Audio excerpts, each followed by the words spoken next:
Sorry, I am hot and it is humid out here in North Carolina, so I'm going to be wiping my face quite often. Hello to everyone. Today I'm going to be showing you how to do a compression test on a 2001 Jeep Cherokee Classic, better known as the XJ. So yeah, a little bit of backstory on the engine. I was driving one day, started to overheat. I didn't pull over and allow it to cool down. I kept driving, got stuck in traffic. Before you know it, it just shut off. Tried to crank it, it would not start. Eventually had it towed back home, and to which I put it on the computer and checked the codes that it was reading for the check engine light. It was showing a misfire on cylinders 4 and 5. I did the compressor test yesterday, as I mentioned, with the incorrect tools. However, I still think I got decent results. And the compressor test yesterday showed very low compression on cylinders 4 and 5. So I'm coming back again today with the better tools, the right tools, and a little better experience and a little more patience to show you correctly how to get this done in a bit more detail. So without further ado, let's get started. So to start, the tools we're going to use are going to be our compression test kit. This is not to be confused with the compression test kit I used yesterday. This is the one I used yesterday. This is the one I'm going to use today. And the main difference between the one I used yesterday and today is that the kit I used yesterday did not come with a long enough adapter to screw into the spark plug hole, which this one does. As you can see, that one's pretty long. And then the one that came with the kit from yesterday, this is it here. See how short that is? It's too short to go into the hole and also catch the threads, whereas this one probably has more than enough. So there you go, there's your comparison there. So that's why I had to go out and get another kit. If you buy the right kit the first time, you won't have to do this. So if you're just going to do this on your Jeep Cherokee, I highly recommend getting this kit here. It comes directly from your local auto parts store. I'm pretty sure all of them have it. It's the Nova test kit 3612. Comes with the extension and also the pressure meter. So what we're going to do is we're going to take all of our spark plugs out of our engine. These here, spark plugs. We're going to take all of them out of our engine, and we're going to go through 1 through 6 to test each cylinder for compression. How we're going to do that is that we're going to screw this in into each spark plug one at a time. We're going to screw this into the spark plug hole, and then we're going to take the hose. After we screw this into the spark plug, we're going to take the hose and screw it onto here like this. Once we have that hose on there like this, then we're going to take this in here, which has this little adapter to it, and we're going to connect it to our pressure gauge like that. And then we're going to turn the engine over, which means, you know, act like we're starting the engine. We're going to turn the engine over a combined 3 compression strokes. I think that's what everyone says you're supposed to do, 3 compression strokes, and see where does this needle fall, what kind of PSI does it give us. And that'll tell us exactly how much compression is in that cylinder. We're probably going to do the test twice just to be sure and take the averages of all. But nonetheless, a few notes to mention before you get started. You want to make sure that, one, you disconnect your fuel pump. So you can do this by pulling the relay or the fuse for your fuel pump. You want to make sure that's cut off because you don't want any fuel get into your compression tester, and you just don't want to waste any fuel at all and cause any issues like that. So disconnect your fuel pump. So pull the fuse or pull the relay, pull both if you have to, if you want to feel secure. Also, you're going to need a remote starter if you're doing this by yourself. Remote start kit is the little switch that you can use like this. This comes straight from Harbor Freight. You can get these from any of your auto parts store, depending on how much you want to spend. It's a 12-volt remote starter switch. So basically how this works is I'm going to connect one of these ends to the battery, positive. I'm going to connect the other end to the starter solenoid switch, the non-positive side. So there's a main battery cable that runs directly from your battery to your starter solenoid that gives it current, 12-volt current. You don't want to connect to that one. You want to connect to the other side of the solenoid. And then after you do that, you're going to want to turn your switch to the on position so that the electronics and everything else inside of your car are on. And then when you're ready to do the compression test, you simply just come outside of your car, see how long this is. You can come out, stand wherever you need to, just press the button, and it'll act as if you're turning your key switch on or to the starting position. Very helpful tool, very inexpensive. You can, like I said, you can get it from Harbor Freight for roughly around I think $10–12 maybe. So yeah, without further ado, I'm going to try to get as close up video as I can, so give you guys good detailed footage of exactly step by step at least one of the cylinders, to show you how I screw this into this spark plug hole, how I screw the hose onto there, and how I take the readings, and how I press the button, and so forth. Also how I connect this, because a lot of people don't show you how you connect it. I'm going to show you how I connect it as well. So yeah, without further ado, let's get started. Okay, so as I mentioned before, one of the first steps you're going to want to do is you're going to want to disconnect your fuel pump. So underneath the 2001 Jeep Cherokee, there's an access to fuse and relays underneath here. You want to just pull this open this up. And you want to keep the top, because you're going to have to look at it and find which one is the fuel pump. As we can see, the relay on the bottom row right here is our fuel pump. So we're just going to pull that out. Just wiggle it back and forth a bit. I'm trying to hold this camera and do it at the same time, so it's kind of tough. Let me move this out the way. Got it. So you just want to pull that out, and I would just set it right there to the side somewhere. Put this cover right back on just to get it out your way. Boom. Now you're done. So after you've disconnected the fuel pump relay, next thing you're going to do is you're going to want to remove your coil pack. Now this is your coil pack here. It's what gives spark to all of your spark plugs. It sits right on top of your spark plugs, and you should be able to see it fairly good. I didn't know mine was cracked, but I can see it now that it's cracked on a couple of these parts. Anywho, it only has 4 bolts. So you can see those holes. It has 4 bolts that bolt onto there that holds it on. You basically remove those 4 bolts, and then you're going to want to disconnect the plug here at the end. It'll be right back there. Be this plug here. And you're basically going to want to push that tab, pull that tab out like that, and then you should be able to just push this down and pull it on out. Now once you have your coil pack removed, you can start by removing, some of the heater coil, just getting those out the way, maybe moving them up a little bit, getting a couple of zip ties, just to get them out your way. I think that's good enough for me. But another thing you might want to think about doing is actually moving your air conditioning compressor. Only reason because cylinder number 1, if you have to test that cylinder, it's all the way underneath all of these hoses on there. Even cylinder 2 is a bit clustered. So what I've gone ahead and done, if I go ahead and I remove 1, 2, 3, 4 of those bolts and taking my serpentine belt off, and I've also gone ahead and disconnected that electronic plug there. It goes right inside of there. But I'm not going to disconnect the actual main hoses that provided Freon. And what I'm going to do is I'm just going to lift this out, and I'm going to set it out the way over there. Still connected to my Freon, still has compression and all that other stuff. I'm just getting it out the way. Now I can be able to access cylinders 1, 2, all the way down to 6 without having anything to interfere. That's cylinder 1 right there, as you can see.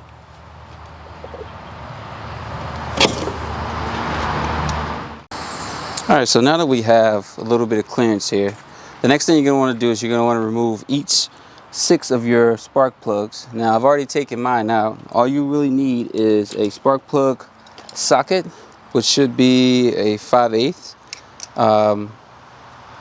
And you just remove all 6 of them. Just unscrew them, set them to the side if you're going to reuse them, or throw them away, whatever the case may be. After which, now we're ready for the electronic part of this here diagnosis. So what I'm going to do is I'm going to go ahead and reconnect my battery.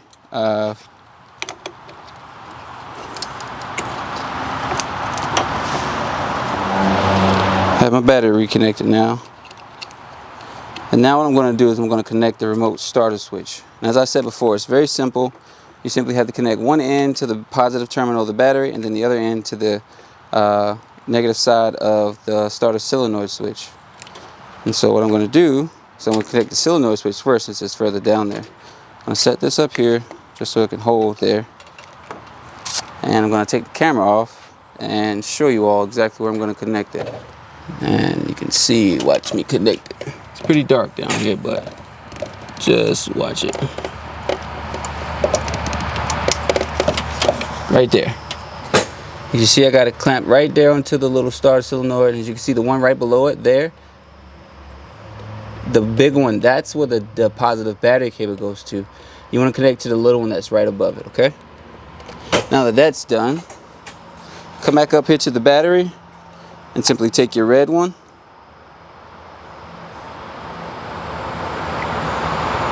Now you're going to connect that to the battery, positive terminal, just like that. And that's it. Now that that's out the way, now we can go ahead and proceed in screwing in the compression test kit adapter. So as you can see, the cylinder holes, like 1, 2, well, 1 is right here. It's 1, 2, 3, 4, 5, 6. I'm going to start with 1 and work my way all the way down to 6. So yeah, here we go. So in order to attach your adapter and screw it into the spark plug hole, what you're going to want to do is you're going to want to get your 5/8 socket with a pretty good extension. And if you don't have a spark plug socket, you're going to want to go ahead and pack some tissue in there, just so when this goes down, it doesn't go all the way down to the deep end. Or you can use a short socket, but in this case I'm using a deep socket. So I'll just pack some tissue in there just so it can give me you know, some space, a spacer to keep this all the way at the end, so when I screw it, it won't, you know, blah blah blah. Alright, so we're going to try to go ahead and put this in to spark plug hole number 1 there. All we're going to do is we're going to hand tighten this in there.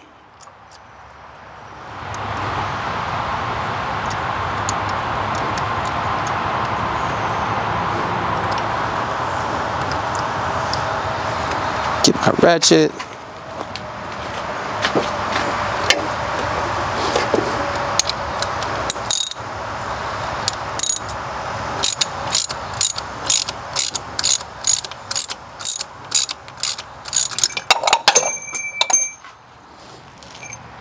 Stuff happens.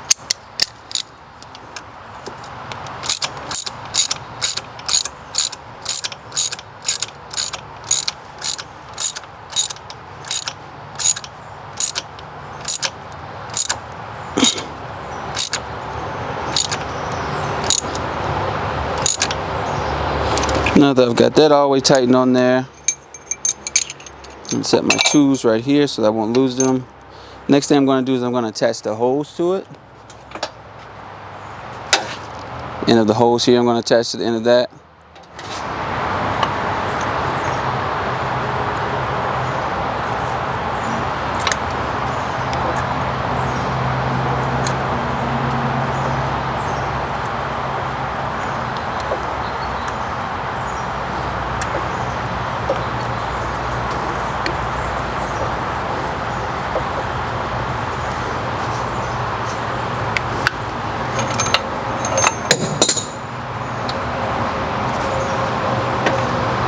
Now that that's on there, we can connect the other end to the compression fitting. So we're going to connect this end, the adapter fitting in, well, the quick connect end, to the compression tester. Just like that there.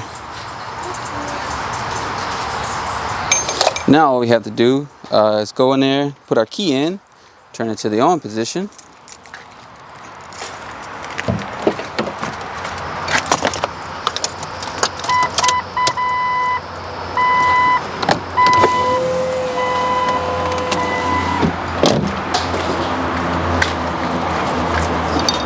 So our key is now in the on position and we have current electricity running through here. Now all we have to do is turn it over a few times. It should be 3 full compression strokes. Let's see what we get.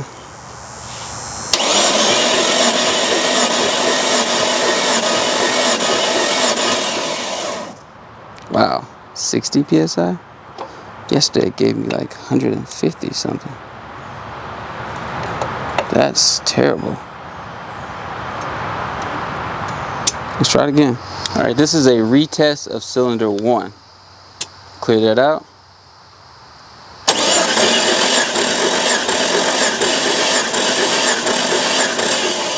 That almost gave me 120. Try it one more time. Just make sure everything is tight.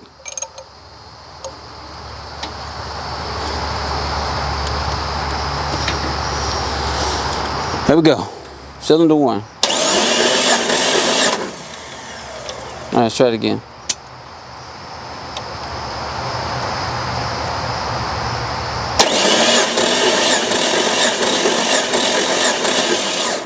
Yeah, we got 120 up there.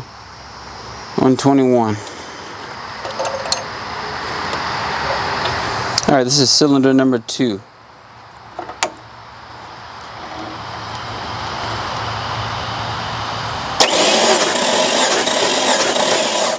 Let's see, that's right at 150. That's where we need to be at.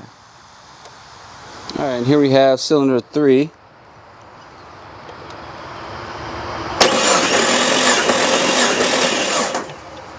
So it's about 125.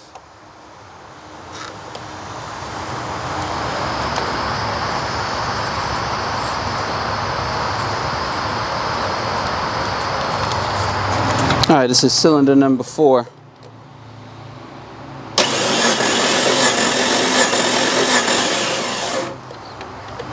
Right at about 85. Let's try it again. 1, 2,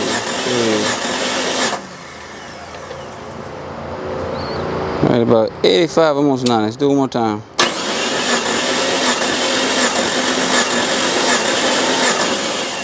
I'll give it right at 85, 90. Still pretty low.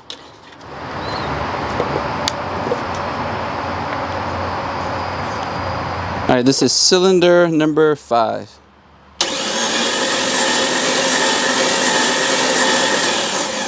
And I got nothing. I got like 29, 28, almost 30. I don't know if you can see that. Let's zoom in on that right there. That's what we got. I'm gonna clear it out. Let's do it again. Cylinder 5 again. Yeah, that's pitiful. So, cylinder 5, we have less than 30.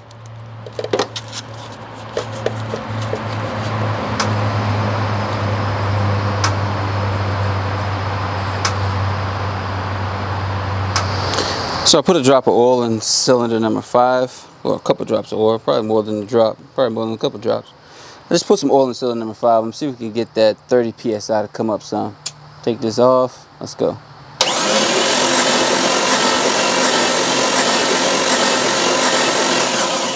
Nope.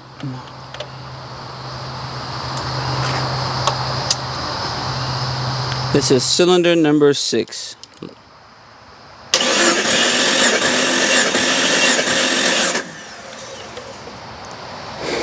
Almost at 120.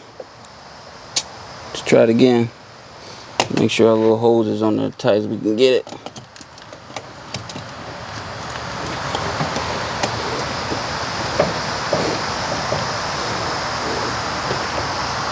Again, cylinder number 6.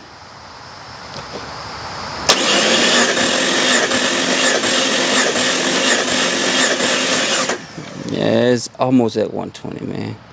Let's just call it 119, 118, something along those lines. Almost 120.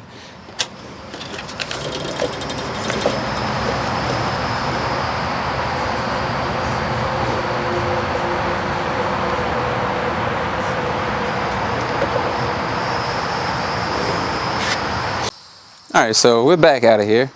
I kind of got ahead of myself before I started setting up the camera, but I was going to attempt to try the pressurized test where I connect the same hookup to do the compression test, but then I just blow air back into it when it's on top dead center for the number 5 cylinder and see if I can listen to see where the air is escaping at.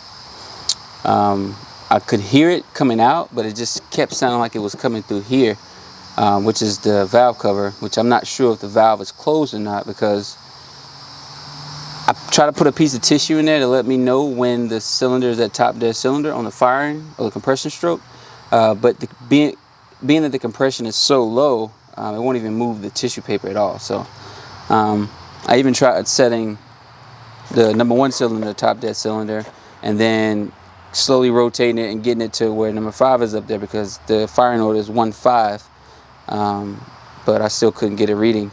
So I'm going to do it this way. I'm going to go ahead and remove the valve cover. So basically what I've done is I've taken my impact driver and I've gone all the way around and removed these. And I got a piece of cardboard just to put them where they go. It's a size 11. That's all you need is a size 11. And now I've gotten all the bolts removed. I'm going to go ahead and try to get this off.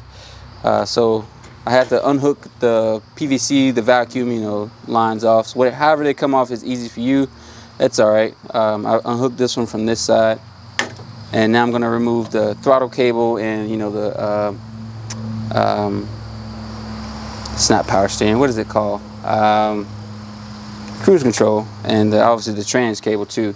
So I've got those disconnected from here. You just slide them off, and then I'm going to disconnect them from the bracket here.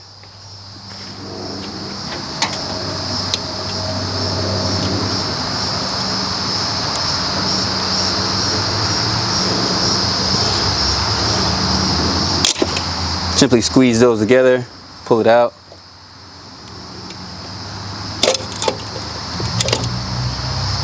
Just put these off to the side here for now. That way I can get my valve cover off without any hiccups. So now this is just a lift.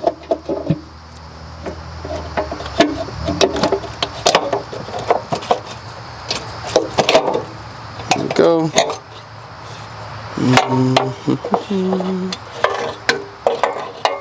And there we go. Let's get this off of there already. And boom, there you have it. Valve cover is off.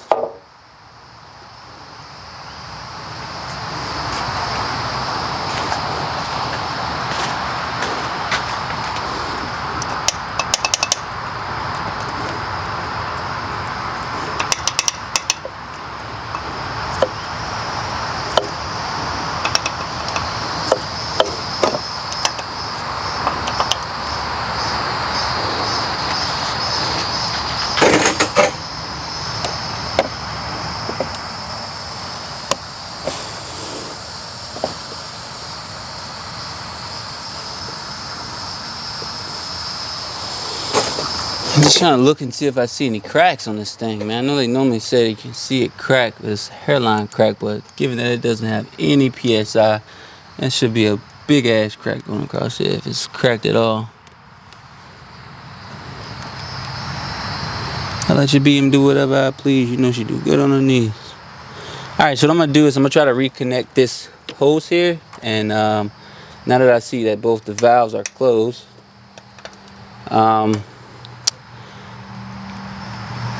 put some more compressed air back in it and see if I can hear it where it's coming out of. I think it's leaking between the cylinders. So my hope is that we just have a blown head gasket, because I think I can hear it leaking between cylinders. Because the cylinder 4 and 5 are both low. My other cylinders seem to have fairly around the you know, manufacturer spec compression. So let's see how this goes and go from there.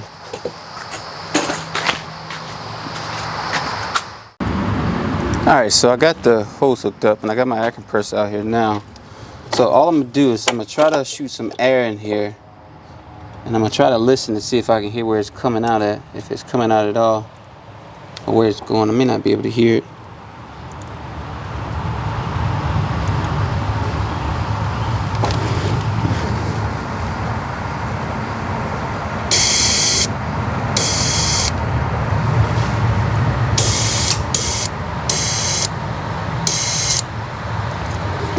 I can't hear it at all.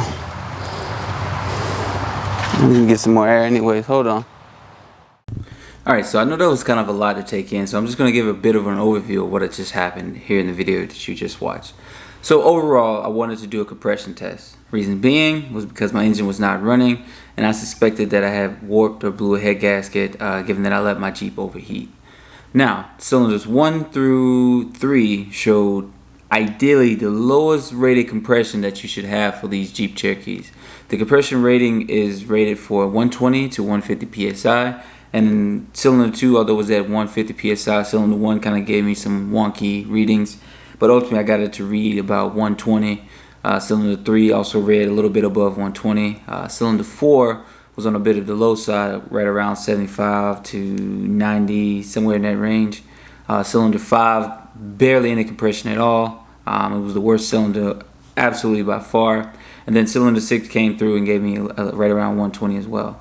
So overall, the 2 cylinders that gave me issues were cylinders 4 and 5, and I suspect that there was a blown head gasket between those 2 cylinders, which is why I wanted to go ahead and do like what they call a leak down test, and also why I did the poured a little bit of motor oil in cylinder 5 to try to bring that compression up. So one of the things that does there is that if the compression comes up when you pour oil into the cylinder, that means that you have bad rings in your pistons. That they're either, one or two of them are bad. The compression ring is bad. The oil seal ring is bad. Some of those rings are bad, and it's causing you to lose compression and go back down into the actual block. I poured oil down in there, a significant amount, and no change in compression at all. So that was reluctant to see because I don't feel like rebuilding this engine. I would only like to do maybe like a head swap, or at bare minimum just a best case scenario, I would just like to do a head gasket replacement, where I get the head resurfaced and blah blah blah. But nonetheless, we've tested it, and the cylinders show low compression in cylinders 4 and 5. So in the last little clip you see me doing was I'm trying to do like a leak down test to see exactly where is that compression being lost at. And although I couldn't really capture it on camera, you can hear the air that I was blowing back into the cylinder. It was coming out on the intake exhaust manifold side. Now it's hard to tell which one is coming through because they're both right there together. Unlike a V8 where you have the intake inside the cylinder head and the exhaust on the outside. On this inline 6, they're both basically coming out the same side and they're right on top of each other. So it's kind of hard to tell. So what I had to do is I had to take my cylinder head off. I just removed it from the engine. Well, one of the things I didn't capture was I took the intake and exhaust manifold off, and then I redid the test just like that. But even still, it still seemed like they were both leaking and so forth. So one of the things I wanted to do to make sure that I was seeing my valves leak was I removed my actual cylinder head, placed it on the floor, filled the combustion chambers up with water. Well, first I screwed the spark plugs in, filled the combustion chambers up with water, and then I blew air through each the intake and exhaust ports and seeing if I seen any air bubbles come up through the water. And sure enough, the only one that was doing that was cylinder 5, which led me to believe that I'm not only losing compression due to a blown head gasket, but also due to some malfunctioning valves, some carbon built up valves, that sort of thing. And they look pretty good. I mean, obviously it's got 170,000 miles on this engine. So I don't know the history behind this engine, who had it before I did, who had it before he did. It's had a few owners, so nonetheless, I think what's best at this point, rather than me try to resurface this head myself and do some more testing and lap the valves, which I can do, it's just better off and more time efficient and more efficient on me. Better have this is sent off to machine shop and get it not only pressure tested to make sure there's no cracks, but also get everything else done, resurface, get the valves redone, blah blah blah. And I had called the machine shop and they already quoted me for around 150. So nonetheless, upon diagnosis, we discovered that indeed I do have a blown head gasket, and not only that, I also have some bad valves in this engine. And when we get to the point of reassembly, I'll share the details with you about what the machinist said regarding my valves and which ones were leaking. Overall, all of them were bad. He said at least 4 of them was bad, but that fifth cylinder was indeed the worst one. But nonetheless, head's been sent off to the machine shop. I should have that in tomorrow. Quick turnaround. Again, I'm not doing anything but resurfacing and getting the valves relapped. And hopefully I should be ready to throw this together pretty soon. Now there's some other steps I'm going to do in between now and putting the head gasket back on. I'm also going to go ahead and clean my intake because that was pretty gummed up. I'm going to go ahead and clean my fuel injectors while I got it off. I'm going to go ahead and obviously have to clean the surface of the block off, the decking of it, to clean that off to make sure that the head gasket is ready to go back on. Trying to think, is there anything else I'm going to do before I put the head back on? I've obviously already done this. Today is August the 7th, and this was like a little bit under a month ago that I've done this. So nonetheless, it was successful, but I'm just trying to go through all the things the way I did them. But yeah, the head will be sent off to the machine shop. I should get that in. I said tomorrow already, but I've already told you that this is in the future. But I should get that in the next day and should start, my work on that. But nonetheless, diagnosis has determined that we do have indeed a blown head gasket. There is no cracks in the head. I didn't see any moisture in the head or any cracks, any physical cracks that I could see. The valves were leaking, and my pistons look good. You know, the cylinder walls look good. I inspected those. Piston tops look good. So yeah, all but the number 5. It looked like I wasn't burning any fuel at all. So that'll come later on down the line as to why I think that happened, which a problem I did fix as well. Excuse me. So yeah. I hope you learned a lot today. I hope this taught you somehow how to do the compression test. I hope it was useful. It was a pretty long video, I'm not gonna lie. I normally don't do videos that are 20-30 minutes long, but here I am sitting talking for about 6 minutes as well. Excuse me, wow. But yeah, continue on with the series. We're gonna show you how to go ahead and actually remove the head and also replace the head gasket and the steps to take for that. I'm gonna also show you some diagnosis things I did after I done that, because I still have some more things to fix after I replace the head gasket. Things like replacing timing chains, cleaning out your intake, cleaning out your fuel injectors, that sort of thing. So stay tuned. Video number 4 will be up sometime soon. Hopefully you guys enjoying the series so far. Be sure to subscribe, like, comment, let me know what you think. Let me know what I missed. I love for people to critique me. I love constructive criticism, especially when it's come from viewers that can relate to issues like this, or have done jobs like this, or looking and doing research to do their own jobs like this. So let me know what I missed, what can I include on the next video. Everything helps. So again, this is Dropping the Dime with the rebirth of XJ Maul. Hope you all are enjoying this series, and I will see you on the next time. Peace.